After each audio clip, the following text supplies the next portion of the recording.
Alhamdulillahi Rabbil Alamin. Wassalatu wassalamu ala nabiyyina Muhammadin wa ala alihi wa sahabatihi ajma'in wa man tabi'ahum bi ihsanin ila yaumiddin.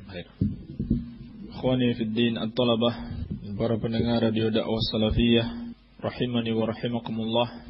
Pada kesempatan yang mulia ini insyaallah taala kita akan mempelajari pelajaran akidah dan akhlak sebagai seorang muslim dari kitab Masailul Jahiliyah allati khalafa fiha Rasulullah sallallahu alaihi wasallam ahlal jahiliyah. Perangai-perangai jahiliyah yang diselisihi oleh Rasulullah sallallahu alaihi wasallam terhadap orang-orang kafir di masa jahiliyah. Karya Imamul Allamah Syekhul Islam Al-Mujahidul Mujaddid Al-Imam Muhammad bin Abdul Wahhab rahimahullahu ta'ala rahmatan wasi'ah. Baik. Alhamdulillah, kita telah sampai pada bab yang ke-101. Qala al-muallif rahimahullah, al-mas'alatul hadiyatu ba'dal mi'ah. Al-mas'alatul hadiyatu ba'dal mi'ah. Permasalahan yang ke-101. Izdira'ul fuqara. Di antara perangai orang-orang kafir di masa jahiliyah dahulu adalah merendahkan orang-orang fakir, memandang remeh, menganggap enteng orang-orang yang tidak memiliki kekayaan, orang-orang yang tidak memiliki kedudukan di tengah-tengah masyarakat. Maka di antara perangai orang-orang kafir di masa jahiliyah, mereka diremehkan, mereka tidak dianggap sebagai orang-orang yang mulia. Dan inilah salah satu karakter jahiliyah dahulu yang menghalangi mereka untuk mengikuti kebenaran. Subhanallah, dikarenakan sifat yang jelek ini, maka mereka terhalangi dari mengikuti kebenaran. Sebab hikmah Allah subhanahu wa ta'ala menetapkan dengan hikmahnya bahwasannya kebanyakan pengikut Rasul alaihi wassalatu wassalam justru dari orang-orang yang lemah ini. Fa'atahum biqaulihi ta'ala. Maka Nabi sallallahu alaihi wasallam datang kepada mereka dengan membawa firman Allah Subhanahu wa taala, "Wala tatrudil ladzina yad'una rabbahum bil ghadati wal 'ashiyyi." Dan janganlah engkau wahai Muhammad mengusir orang-orang yang beribadah kepada Rabb mereka pada pagi dan petang hari. Surat Al-An'am ayat ke-52. Lanjutan ayatnya, yuriduna wajhah. Mereka beribadah kepada Allah pada pagi dan petang hari dalam rangka mengharapkan wajah Allah subhanahu wa ta'ala. Yakni mereka lakukan itu ikhlas semata-mata karena Allah. Ma'alaika min hisabihi min syai'. Dan engkau wahai Muhammad tidak ada kewajiban atasmu untuk menghisab mereka. Wa ma min hisabika alaihi min syai'. Demikian pula hisabmu, perhitungan amalan-amalanmu bukanlah menjadi tanggung jawab mereka sedikit pun. Fatatrudahum, sehingga engkau boleh mengusir mereka. Fatakuna minadh dhalimin, kalau kamu melakukannya maka kamu akan termasuk orang-orang yang zalim. Ini surat Al-An'am ayat ke-52. Baik. Inilah salah satu sifat orang-orang kafir di masa jahiliyah dahulu. Untuk dapat memahami ayat ini dengan baik, para ulama menyebutkan kisah sebab turunnya ayat tersebut. Dari sahabat yang mulia Sa'ad bin Abi Waqqas radhiyallahu anhu, sebagaimana yang diriwayatkan Imam Muslim tentang ayat ini, tentang firman Allah Subhanahu wa taala, "Wala tatrudil ladzina yad'una rabbahum bil ghadati wal 'ashiyyi." Dan janganlah engkau mengusir orang-orang yang beribadah kepada Rabb mereka pada pagi dan petang hari. Qala nazalat fi sittatin. Beliau berkata, ayat ini turun berbicara tentang 6 orang. Berbicara tentang 6 orang. Ana wa ibnu Mas'ud minhum. Aku dan Ibnu Mas'ud termasuk dari 6 orang tersebut. Wa kana al-musyrikuuna qalu tudni haula. Dan dahulu kaum musyrikin berkata kepada Nabi sallallahu alaihi wasallam, jauhkan mereka itu atau usir mereka. Maka turunlah ayat tersebut. Dan dijelaskan dalam riwayat Ibnu Hibban dari Khabbab radhiyallahu anhu, 6 orang itu yang tadi sudah disebutkan 2, Sa'ad bin Abi Waqqas dan Ibnu Mas'ud, dan disebutkan dalam riwayat Ibnu Hibban, Mereka itu adalah Suhaib, Bilal, Ammar, dan Khabbab sendiri. Suhaib, Bilal, Ammar, dan Khabbab sendiri. Ini adalah di antara sahabat-sahabat Nabi sallallahu alaihi wasallam yang pertama-tama masuk Islam. Mereka ini adalah orang-orang yang fakir, orang-orang miskin, bukan orang-orang yang memiliki ketenaran, kedudukan ataupun jabatan di tengah-tengah masyarakat, bukan. Hanya orang-orang yang dianggap enteng, dipandang sebelah mata oleh masyarakatnya. Kenapa? Karena kefakiran mereka. Sehingga ketika mereka sudah masuk Islam dan mereka sering duduk bersama Rasulullah sallallahu alaihi wasallam, orang-orang kafir Quraisy yang merasa dirinya sebagai orang terhormat karena memiliki kekayaan dan kedudukan, itu sudah tidak mau lagi. Tidak mau lagi duduk bersama Rasulullah sallallahu alaihi wasallam untuk mendengarkan dakwah beliau. Sehingga mereka sebetulnya tertarik. Mereka sebetulnya tertarik untuk mendengarkan dakwah Rasulullah sallallahu alaihi wasallam. Tetapi dikarenakan mereka melihat ada orang-orang fakir, ada orang-orang miskin yang lebih banyak beriman kepada Rasulullah sallallahu alaihi wasallam dan selalu duduk bersama beliau, mereka gengsi. Mereka khawatir kalau derajat mereka itu jatuh dikarenakan duduk bersama orang-orang yang miskin ini. Maka mereka pun datang kepada Rasulullah sallallahu alaihi wasallam dan mereka meminta. Mereka meminta kepada Nabi sallallahu alaihi wasallam agar apabila mereka datang, maka orang-orang ini tolong diusir dulu. Tolong diusir dulu. Sebab kata mereka, karena banyak orang-orang yang datang kepada Nabi sallallahu alaihi wasallam termasuk tamu-tamu.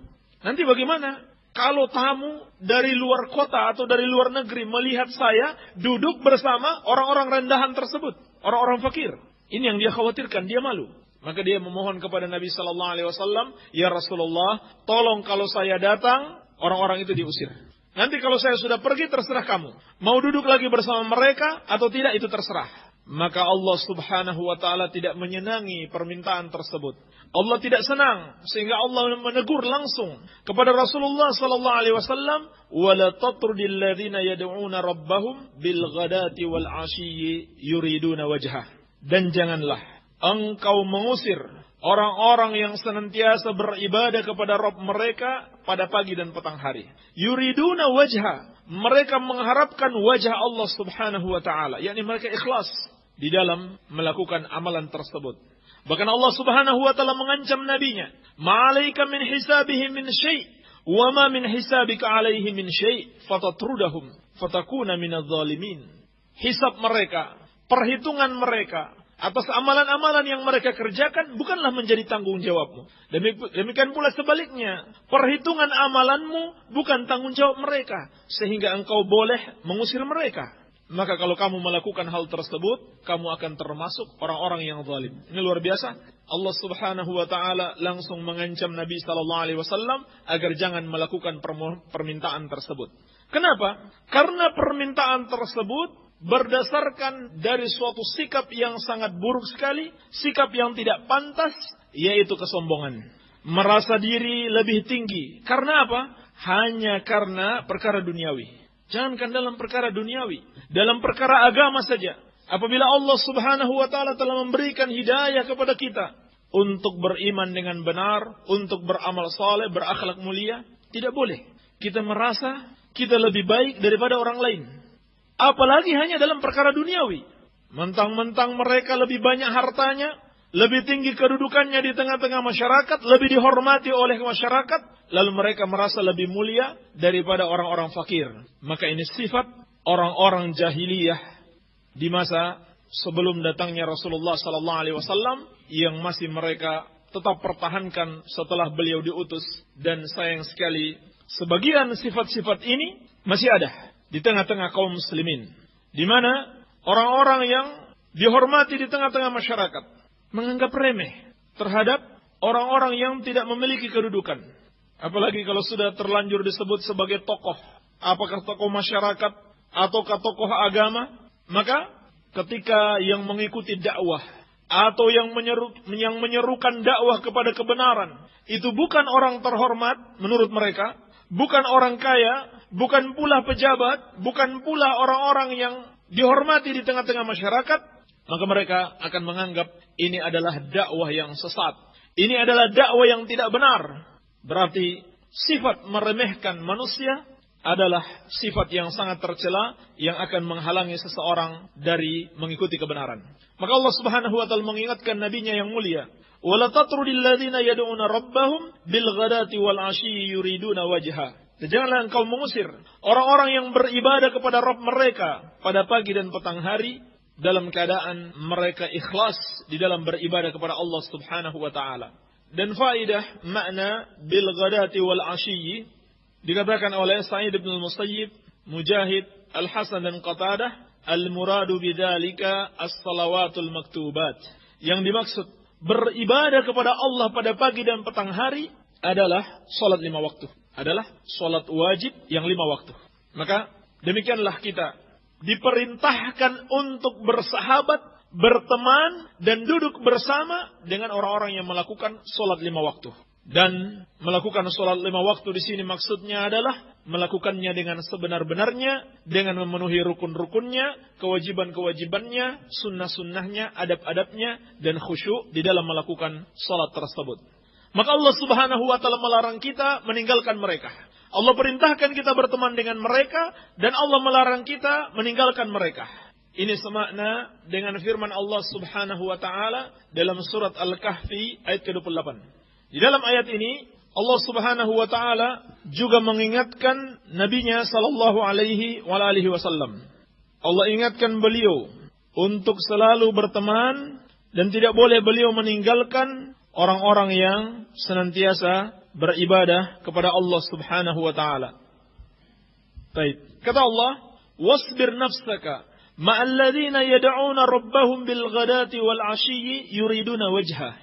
Dan sabarkanlah dirimu bersama orang-orang yang selalu beribadah kepada Rabb mereka pada pagi dan petang hari dalam rangka mencari keridhaannya. Wala ta'du 'ainaka 'anhum turidu zinatal hayatid dunya. Dan janganlah kedua matamu berpaling dari mereka hanya karena engkau menginginkan perhiasan dunia ini, kenikmatan dunia. Wala tuti' man aghfalna qalbahu min dzikrina wattaba'a hawahu wa kana amruhu furuta. Dan janganlah engkau taati orang yang telah kami lalaikan hatinya dari mengingat kami, dan dia senantiasa mengikuti hawa nafsunya, dan dia telah melampaui batas. Maka di sini Allah Subhanahu wa taala memerintahkan nabinya untuk bersabar bersama orang-orang yang selalu beribadah kepadanya. Walaupun mereka miskin, walaupun mereka fakir, walaupun mereka tidak memiliki pekerjaan yang layak, walaupun mereka bukan orang-orang yang dihormati oleh masyarakatnya, tetapi apabila mereka orang-orang yang senantiasa beribadah kepada Rabb-nya, hendaklah engkau bersabar bersama mereka. Jadi ayat yang sebelumnya, surat Al-An'am, Allah melarang Nabi SAW mengusir mereka. Pada ayat Al-Kahfi ini, Allah perintahkan beliau untuk bersabar. Wasbir nafsaka ma'al ladina yad'una rabbahum bil ghadati wal 'ashyi yuriduna wajha. Sabarkan dirimu. Di subhanallah, perintahnya begitu penting sampai diperintahkan untuk bersabar. Sabarkan dirimu bersama orang-orang yang senantiasa beribadah kepada Rabb mereka pada pagi dan petang hari, yuriduna wajha, dalam keadaan mereka ikhlas dalam beribadah kepada Allah Subhanahu wa taala tersebut. Bahkan Allah mengatakan wala ta'du 'ainaka anhum, dan jangan sedikit pun kedua matamu berpaling dari mereka. Maksudnya apa? Jangan sedikit pun kamu meninggalkan mereka. Turidu zinatal hayatid dunya, hanya karena kamu menginginkan kenikmatan duniawi ini. Di sini ada faedah yang besar kepada kita ikhwani fid din, rahimani wa rahimakumullah, bahwasanya wajib bagi kita untuk senantiasa bersama para ulama wa talabatul ilm, bersama para ulama dan para penuntut ilmu. Sabarkan diri kita bersama mereka, berjalan bersama mereka, mengikuti bimbingan mereka, dan hidup bersama mereka. Walaupun terkadang kita menghadapi hal-hal yang tidak menyenangkan di dalam perkara-perkara duniawi. Walaupun kita menghadapi hal-hal yang tidak menyenangkan di dalam perkara-perkara duniawi. Ini kalau saya bergaul terus dengan para ulama dan para talabatul ilmi, nanti ekonomi saya begini-begini terus. Keuangan saya tidak ada kemajuan. Sabar. Sabarkan dirimu untuk terus bersama orang-orang yang beribadah kepada Allah Subhanahu wa taala dengan ikhlas pada pagi dan petang hari. Dan di sini juga ada faedah penting Jangan sampai hanya karena masalah-masalah duniawi kita meninggalkan saudara-saudara kita yang berjalan di atas manhaj yang hak. Nah, subhanallah, ta'ammal hadhil ayah. Perhatikan baik-baik ayat ini. Dapat kita ambil faidah besar. Jangan sampai kita tinggalkan para talabatul ilm hanya karena persoalan duniawi yang terjadi antara kita dengan dia. Hanya karena wanita, hanya karena masalah bisnis, hanya karena perdagangan. Kemudian persaudaraan kita harus terpisah, persatuan kita harus terpecah. Jangan sampai itu terjadi. Oleh karena itulah penting sekali kita mengikuti bimbingan yang syar'i. Dan sudah sering kita katakan ini karena memang sudah terjadi. Ada sebagian ikhwan yang tadinya Masya Allah bersaudara, berkasih sayang. Ternyata setelah mengadakan kerjasama bisnis, lalu salah satunya berkhianat, tidak amanah. Pada akhirnya yang terjadi apa? Perpecahan. Yang terjadi adalah perpecahan. Iya. Maka di dalam ayat ini terdapat peringatan. Jangan sampai persoalan-persoalan duniawi tersebut menjadi masalah di kemudian hari. Oleh karena itu kita harus menjaga amanah. Menjaga hak-hak saudara kita. Jangan sampai hak-hak mereka itu terzalimi, maka yang terjadi adalah perpecahan. Demikian pula ada kasus-kasus tertentu. Ada seorang ikhwan, ada seorang talib. Ada masalah duniawi dengan ustadznya. Sampai-sampai sudah tidak mau belajar. Tidak mau lagi menghadiri majelis yang diadakan ustadznya. Masalahnya apa? Kalau dicek ternyata masalahnya duniawi. Maka masuk di dalam makna ayat ini. Wala ta'du aynaka anhum turidu zinatal hayatid dunya. Jangan kamu palingkan dua matamu dari mereka karena engkau menginginkan kenikmatan duniawi. Jadi, jangan sampai persoalan-persoalan duniawi membuat kita meninggalkan al-ikhwah as-salafiyyin minal ulama wa talabatul ilm. Baik. Dan hikmah yang sangat penting dibalik ketetapan Allah Subhanahu wa taala bahwasanya yang mengikuti Nabi sallallahu alaihi wasallam adalah orang-orang yang fakir adalah sebagai ujian. Adalah sebagai ujian bagi orang-orang yang dianugerahkan harta.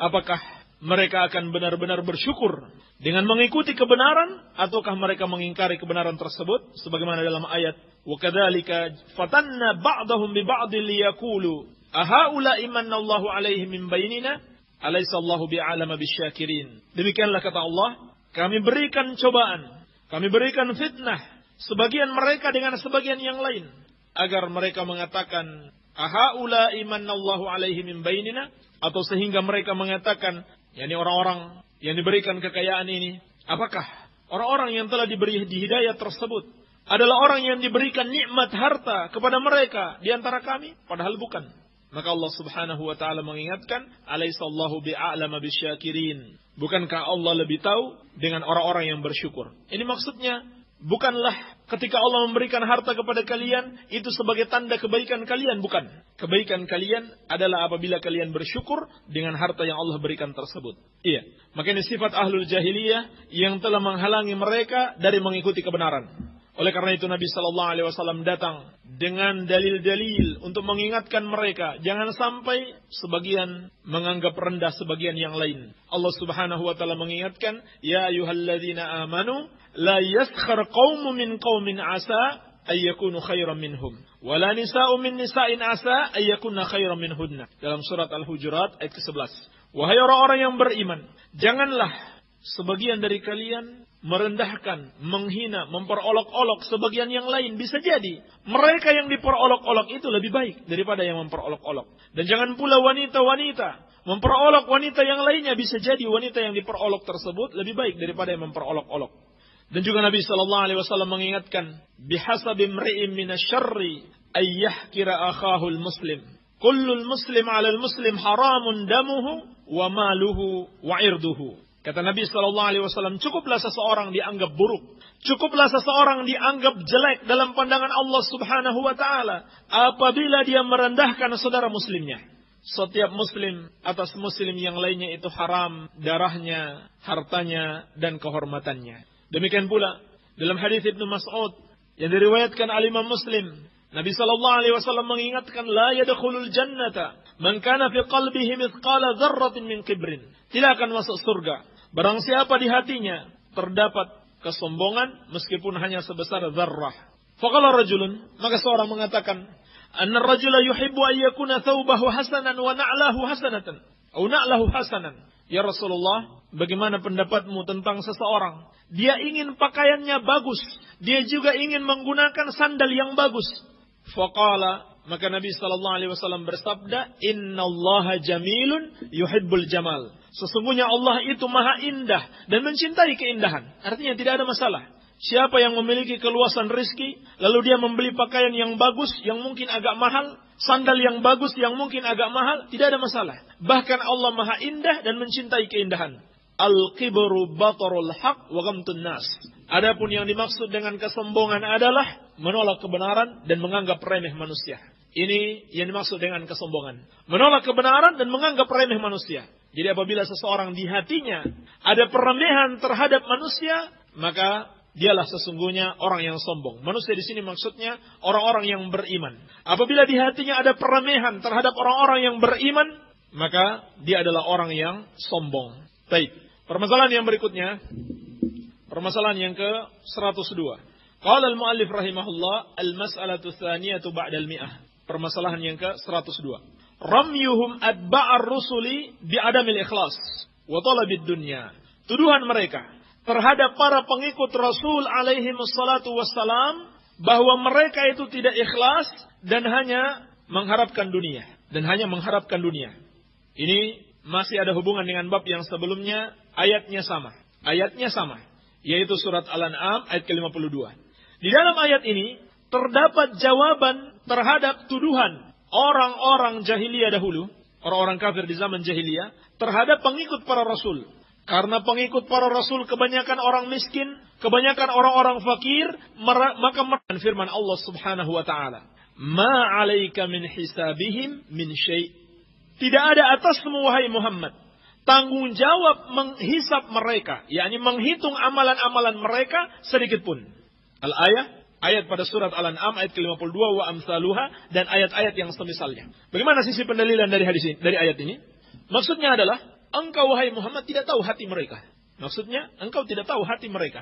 Sehingga baik engkau maupun mereka tidak bisa menuduh mereka itu tidak ikhlas. Itu urusan Allah Subhanahu wa taala. Wa hisabuhum 'ala Allah azza wa jalla, seperti dalam hadis. Hisab mereka adalah bagi Allah. Maksudnya apa? Hendaklah engkau perlakukan mereka sesuai yang nampak pada zahir mereka. Nampak mereka beriman, nampak mereka mengikuti engkau, nampak mereka melakukan salat bil ghadati wal asyi, pada pagi dan petang hari salat 5 waktu, maka itu yang disikapi. Anggap mereka orang-orang yang beriman. Adapun apabila di hatinya terdapat kesesatan atau di hatinya ada kepura-puraan, kemunafikan, pura-pura beriman, maka itu sudah urusan Allah Subhanahu wa taala. Maka itu adalah urusan Allah Subhanahu wa taala. Dan sebetulnya ulama menjelaskan dalam potongan ayat yang sebelumnya, wala tatrudil ladzina yad'una rabbahum bil ghadati wal asyi yuriduna wajha, itu juga sudah terkandung bantahan kepada tuduhan orang-orang kafir tersebut. Allah katakan, jangan engkau usir orang-orang yang berdoa kepada Rabb mereka, yang beribadah kepada Rabb mereka pada pagi dan petang hari. Allah katakan mereka itu adalah yuriduna wajhah, orang-orang yang mengharapkan, menginginkan wajah Allah Subhanahu wa taala. Ini sudah bantahan terhadap tuduhan dusta tersebut. Allah katakan, Allah berikan rekomendasi tazkiyah, penyucian kepada mereka sebagai jawaban terhadap orang-orang kafir. Kata Allah, yuriduna wajha, mereka itu adalah orang-orang yang mengharapkan wajah Allah Subhanahu wa taala. Iya. Maka ketahuilah, sifat suka menuduh, suka melempar tuduhan dusta kepada para pengikut kebenaran dengan menuduh niat-niat dan maksud-maksud yang ada dalam hati mereka, ini adalah sifat ahlul jahiliyah dahulu. Namun sayangnya sifat ini ternyata masih diadopsi oleh sebagian kaum muslimin. Iya. Masih ada orang-orang yang menuduh saudaranya niatnya jelek, padahal dia tidak tahu isi hati saudaranya. Apakah dia sudah membelah dadanya sehingga dia bisa tahu saudaranya itu berniat jelek? Tidak sama sekali. Dan contoh di zaman ini banyak sekali. Bahkan tidak jarang tuduhan-tuduhan tersebut muncul dari orang-orang yang juga menganggap mereka itu pejuang Islam. Seperti tuduhan-tuduhannya Hizbut Tahrir, tuduhan-tuduhannya kelompok Ikhwanul Muslimin, kelompok Majelis Mujahilin Indonesia, dan kelompok Jamaah Ansarut Tagut, JAT. Mereka menuduh para ulama Ahlus Sunnah wal Jamaah, khususnya yang ada di Saudiyah, katanya ini para ulama tidaklah mengikuti kebenaran yang hakiki. Mereka berfatwa sesuai pesanan penguasa. Kenapa? Karena ada kepentingan dunia di balik itu. Ini tuduhan mereka. Sering kali kita dengarkan yang seperti ini. Sampai-sampai mereka katakan para ulama itu adalah amilin. Orang-orang yang apa? Budak-budak. Budak-budak penguasa. Di mana mereka berfatwa cuma untuk menyenangkan penguasa. Menyenangkan pemerintah. Kenapa? Karena ada kepentingan dunia. Ini tuduhan. Tuduhan terhadap sesuatu yang ada di dalam hati. Padahal mereka tidak tahu apa yang ada dalam hati seseorang. Dan itu juga berdasarkan dari kebodohan mereka. Berdasarkan dari kebodohan mereka. Demikian pula, sebagian pemerintah kaum muslimin. Terkadang ketika ada tamu dari negeri-negeri kafir, mereka sambut dengan baik. Bahkan tidak jarang diberikan hadiah. Seperti dari Amerika misalkan, dari pejabat-pejabat yang datang dari Amerika. Terkadang diberikan hadiah. Terkadang disambut baik. Maka perbuatan tersebut langsung dituduh oleh orang-orang ini sebagai perbuatan apa? Mencari muka kepada Amerika. Mencari muka kepada orang-orang kafir. Padahal dia tidak tahu. Itu adalah metode Rasulullah SAW di dalam berdakwah. Atau minimal membuat orang yang memusuhi Islam itu kemudian menjadi apa? Lunak hatinya. Dengan diberikan hadiah-hadiah. Tetapi mereka tidak peduli, langsung dituduh kepada niat-niat dan tujuan-tujuan mereka. Demikian pula, sebagian orang menuduh para duat, menuduh orang-orang yang mengajak kepada kebenaran, menuduh orang-orang yang menghidupkan sunnah, bahwasanya mereka itu hanya menginginkan ketenaran. Yang mereka inginkan adalah syuhrah, agar berbeda dengan masyarakatnya, agar mereka terkenal. Ini tuduhan persis seperti tuduhan orang-orang jahiliyah dahulu. Demikian pula orang-orang kufar yang ada pada hari ini, mereka menuduh para mujahidin yang berjihad di jalan Allah Subhanahu wa taala bahwasannya tujuan jihad mereka hanyalah sekedar untuk meraih keuntungan duniawi. Karena di balik jihad ada penguasaan terhadap suatu negeri, penguasaan terhadap aset-aset mereka dan perampasan harta-harta harta-harta kaum musyrikin. Iya. Maka ini tuduhan terhadap niat yang ada dalam hati seseorang padahal dia tidak mengetahuinya. Jadi hendaklah kita waspada. Masih ada yang seperti ini yang diwariskan dari masa jahiliyah dahulu. Semoga Allah Subhanahu wa taala menyelamatkan kita dari sifat-sifat ahlul jahiliyah. Baik. Ada beberapa pertanyaan. Bismillahirrahmanirrahim. Wassalatu wassalamu ala Rasulillah ya ba'd. Assalamualaikum Ustaz. Waalaikumsalam. Adakah hal yang tidak dijelaskan oleh mazhab Syafi'i tapi dijelaskan oleh mazhab lainnya atau sebaliknya? Kalau ada saya minta contoh yang banyak. Ada insyaallah taala. Namun untuk saat ini kita belum bisa memberikan contoh. InsyaAllah ta'ala pada pelajaran fikih akan kita berikan contoh yang banyak. Sebab hakikatnya adanya mazhab-mazhab tersebut adalah usaha dari manusia. Maka yang namanya usaha dari manusia pasti memiliki kekurangan-kekurangan. Para ulama yang menulis kitab pada mazhab Syafi'i, dia berusaha mengumpulkan semua masalah-masalah agama. Demikian pula pada mazhab-mazhab yang lain. Tentunya sebagai manusia dia memiliki kekurangan sehingga ada sebagian masalah yang tidak dibicarakan. Wallahu alam. Apa itu tasawuf? Mantik, kalam, filsafat. Karena ada tokoh agama di Indonesia bilang mustahil mengerti agama tanpa mantik. Dan ada orang berkata mustahil memahami tauhid jika mengingkari tasawuf. Tasawuf itu ada, semua yang disebutkan di sini adalah ilmu-ilmu sesat. Yang namanya tasawuf, mantik, kalam, filsafat itu adalah ilmu-ilmu sesat. Ini adalah bid'ah-bid'ah yang baru yang tidak dicontohkan oleh Rasulullah sallallahu alaihi wasallam sedikit pun. Bahkan sebaliknya, justru dengan adanya ilmu-ilmu ini kaum muslimin banyak yang tersesat. Ini kenyataannya. Dahulu di masa sahabat tidak dikenal yang namanya tasawuf, tidak dikenal yang namanya mantik, kalam, filsafat. Apakah kita katakan sahabat tidak mengerti agama, tidak memahami tauhid karena tidak tahu tasawuf, tidak tahu mantik, tidak tahu kalam, filsafat? Justru sebaliknya. Ajaran-ajaran ini adalah ajaran-ajaran yang diadopsi dari orang-orang kafir, dari orang-orang Yunani. Kemudian inilah yang menyesatkan banyak kaum muslimin. Iya. Jadi ini semua adalah kebid'ahan mengada-ngada di dalam agama. Taib. Bagaimana doa ziarah kubur yang syar'i? Di antaranya apa yang diriwayatkan oleh Imam Muslim dari Buraidah bin Husayb radhiyallahu anhu, Nabi sallallahu alaihi wasallam membaca doa, "Assalamu alaikum ahlad diyari minal mu'minina wal muslimina wa inna insyaallahu lalahiqun as'alullaha lana wa lakumul afiyah. Assalamualaikum ahlad diyari minal mu'minina wal muslimin. Keselamatan atas kalian wahai penghuni kubur dari kalangan kaum mukminin dan muslimin. Wa inna insyaallahu lalahikun. Dan sesungguhnya kami insyaallah akan menyusul kalian. As'alullaha lana wa lakumul afiyah. Aku memohon kepada Allah untuk kami dan untuk kalian al-afiyah, keselamatan. Assalamualaikum Ustaz. Waalaikumsalam. Apakah jika punya hutang tidak mampu membayar itu dosa? Kalau dikatakan dosa, padahal dia tidak mampu membayar, mungkin kita katakan itu tidak termasuk dosa. Sebab dia dalam keadaan tidak mampu membayar.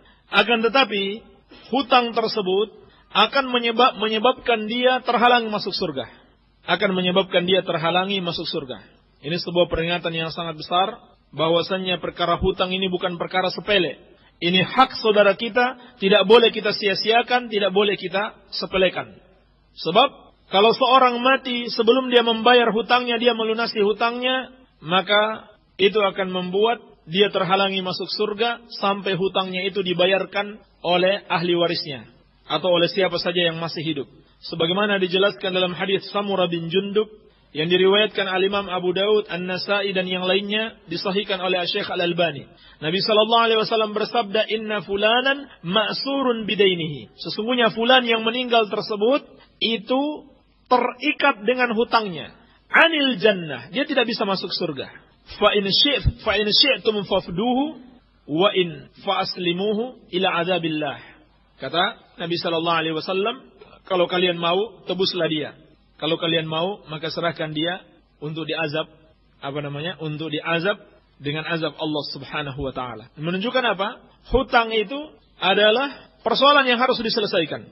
Persoalan yang harus diselesaikan. Ini hak saudara kita. Berbeda dengan dosa kita kepada Allah Subhanahu wa taala, cukup kita istighfar, memohon ampun kepada Allah. Tapi kalau berhubungan dengan hak saudara kita, maka harus diselesaikan. Baik. Assalamualaikum Ustaz. Waalaikumsalam. Saya sudah lama menjadi pendengar RDS. Alhamdulillah banyak sekali ilmu agama yang saya dapatkan. Terima kasih Ustaz.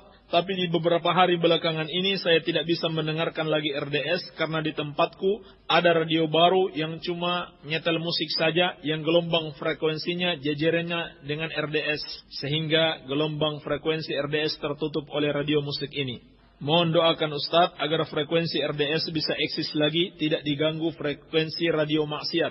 Saya sangat sedih tidak bisa dengar RDS lagi. Semoga pertolongan Allah segera tiba dari Agung Majenang. InsyaAllah ta'ala, mudah-mudahan sebagai solusinya radio AM kita segera mengudara dalam waktu dekat ini insyaallah ta'ala. Baik. Assalamualaikum Pak Ustaz. Waalaikumsalam. Manakah yang lebih sahih antara duduk iftirashi dan duduk tawarruk pada tahiyat akhir salat 2 rakaat? Dari Abu Lufi Sadahayu. Termasuk sunnah kalau salatnya 2 rakaat adalah duduk iftirashi. Karena dalam hadis Wa'il bin Hujr yang diriwayatkan al-Imam An-Nasai dan yang lainnya disahihkan oleh Syekh Al-Albani, bahwasanya beliau melihat Nabi SAW, sebagaimana kata Wa'il bin Hujr, wa idza jalasa fi rak'atain Abja'al yusra wa nasabal yumna. Apabila Nabi SAW duduk pada 2 rakaat, beliau duduk di atas kaki kiri dan menegakkan kaki kanan. Ini duduk iftirash. Dan ini pendapat Imam Ahmad, Abu Hanifah Ats-Tsauri, khilafan li Malik wa Syafi'i. Afwan Ustaz mau tanya, apakah ada ulama yang mendefinisikan bahwa hukum karma adalah balasan dari tiap amalan? Saya tidak tahu. Saya tidak tahu kalau ada ulama yang berbicara tentang hukum karma ini. Bahwa balasan tiap amalan itu dinamakan hukum karma. Saya tidak tahu ada ulama yang berbicara demikian. Dan ini bahasa Indonesia ya, bukan bahasa Arab. Atau bahasa Sanskerta, atau bahasa India, bukan bahasa Arab. Sehingga kebanyakan ulama kita yang ada di negeri Arab tidak mengenal istilah seperti ini. Hanya saja kadang-kadang kita berbicara dengan lisan kaum kita. Kadang-kadang kita berbicara dengan lisan kaum kita. Sehingga misalkan kalau ada saudara kita mengatakan, misalkan ya, hukum karma itu ada dalam Islam. Maka ini harus diperinci dulu. Jangan kita langsung mengatakan, ini ustadz misalkan, atau thalibul ilmi, da'i ini sesat. Kenapa? Karena dia membuat istilah baru yang tidak dikenal oleh para ulama. Dengan istilah apa? Hukum karma. untuk mendefinisikan balasan dari tiap amalan seseorang. Apalagi ternyata setelah dicek di kamus, hukum karma itu justru bertentangan dengan hukum Islam. Katakan definisi karma itu salah, tetapi harus kita rinci dulu. Apa maksud ucapan saudara kita ini? Apakah dia sekedar menggunakan ucapan kaumnya untuk memahamkan kepada mereka? Ataukah dia memang sudah tahu hukum karma itu sebetulnya istilah yang salah, dan dia menginginkan makna yang salah tersebut? Ini harus dirinci, ini harus diperinci. Jadi ucapan-ucapan seperti ini jangan dijadikan sebagai sebab kita mencela seseorang. Iya. Soalnya orang awam yang mendengar kajian Ustadz jadi beranggapan bahwa hukum karma ada. Padahal mereka mengenal hukum karma adalah balasan atas kejelekan seseorang yang ditempakan kepada anaknya atau kerabatnya. Bukankah seorang itu tidak akan menanggung dosa orang lain? Mohon penjelasan Ustadz, jazakallahu khairan. Ya jelas sekali, kalau anggapannya seperti itu, maka menyimpang. Jadi menurut penanya di sini, hukum karma itu adalah balasan kejelekan seseorang ditempakan kepada anaknya dan kerabat-kerabatnya. Ini baru lagi saya ketahui definisi seperti ini atau makna seperti ini. Yang saya tahu sebagian masyarakat itu menganggap ya hukum karma balasan untuk dirinya sendiri. Tetapi ternyata kalau memang ada anggapan seperti ini, maka anggapan ini jelas batil. Kalau betul makna hukum karma itu yang mereka sebut dengan hukum karma adalah balasannya bukan kepada orang yang melakukannya tetapi kepada anaknya sendiri atau kepada kerabat-kerabatnya, maka ini makna yang batil. Sebab Allah Subhanahu wa taala berfirman, "Wala taziru waziratun wizra ukhra." Seseorang tidak menanggung dosa orang lain. Jadi sebetulnya tergantung siapa yang kita ajak bicara di sini. Apakah orang yang memahami karma itu dengan makna ini atau dengan makna itu? Baik. Namun memang setelah kita melihat ada masalah-masalah seperti ini, sebaiknya istilah-istilah seperti ini dijauhi. Istilah-istilah seperti ini dijauhi. Baik. Wallahu alam. Assalamualaikum Pak Ustaz. Waalaikumsalam. Bagaimana cara mengusap kepala bagi wanita saat berwudu? Sama saja dengan laki-laki, yaitu dimulai dari bagian kepala paling depan atau sebelumnya dia basahkan dulu dua tangannya. Kemudian diusap dengan dua tangannya dari bagian kepala paling depan terus sampai bagian belakang, lalu balik lagi, lalu kemudian mengusap telinga. Tanpa mengambil air yang baru. Sama saja laki-laki dan wanita. Dan sebagaimana laki-laki boleh mengusap sorban kalau dia menggunakan sorban, demikian pula wanita boleh mengusap jilbabnya, dan ini berdasarkan riwayat yang sahih dari Ummu Salamah radhiyallahu anha. Bagaimana hukum anak-anak yang belum balik lewat di depan orang salat yang memakai pembatas? Pernah ditanyakan kepada Syekh Ibnu Utsaimin rahimahullah, dan beliau mengatakan hal itu tidak mengapa, akan tetapi kata beliau, hendaklah anak-anak itu disibukkan dengan permainan atau dengan hal yang disenanginya, sehingga dia tidak lewat di depan orang yang sholat. Apa hukum membayar hutang piutang di dalam masjid? Sebaiknya hal seperti ini dihindari, karena tujuannya dibangun masjid adalah untuk urusan-urusan akhirat, seperti dalam hadis Muslim dari Anas bin Malik radhiyallahu anhu, yakni dalam kisah Arab Badu yang kencing di masjid, maka Nabi sallallahu alaihi wasallam bersabda kepadanya, "Innama hiya li dzikrillahi azza wa jalla was salati wa qiraatil Qur'an." Bahwasanya masjid-masjid itu dibangun untuk zikir kepada Allah, salat dan membaca Al-Qur'an. Dapat dipahami dari hadis ini, masjid-masjid itu dibangun untuk urusan-urusan akhirat, maka sebaiknya dihindari perkara-perkara duniawi di dalam masjid. Baik. Walaupun kita katakan tidak sampai terlarang, kecuali jual beli yang sudah jelas-jelas dilarang oleh Nabi sallallahu alaihi wasallam. Apakah menggulung baju lengan panjang juga termasuk kategori isbal yang dilarang, mengumpulkan celana atau sarung? Mohon penjelasannya. Termasuk yang dilarang ketika sholat saja.